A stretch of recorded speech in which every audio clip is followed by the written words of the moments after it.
This is a photograph by Jess Peri. There are two pieces by Jess in the show, this one and the photograph that's at the moment sitting on the ground over there.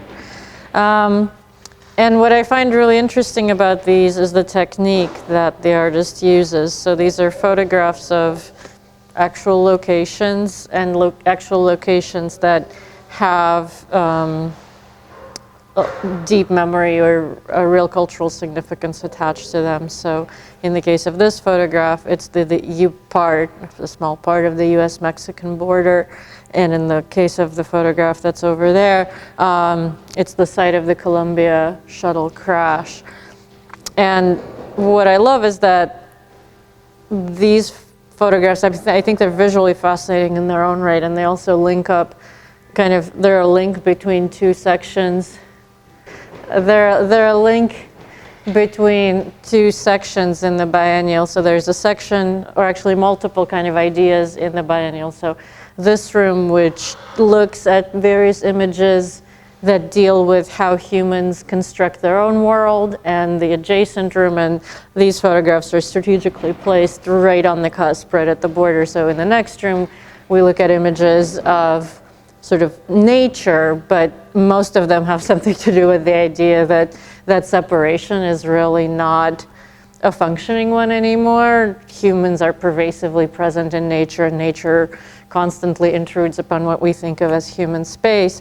And I think Jess Peri finds a really compelling way to capture that. So here she's using a GPS tracker and tracking her own motions going through this site.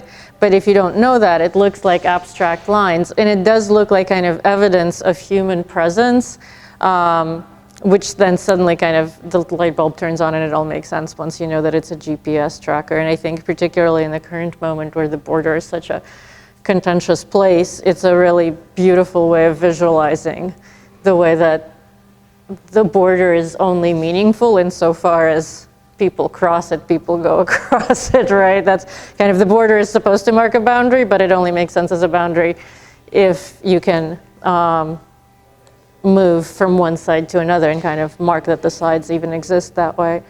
And so I love these photographs in their own right, and also the way that they resonate with another set of works that are even more abstract in the room, that focuses on abstraction.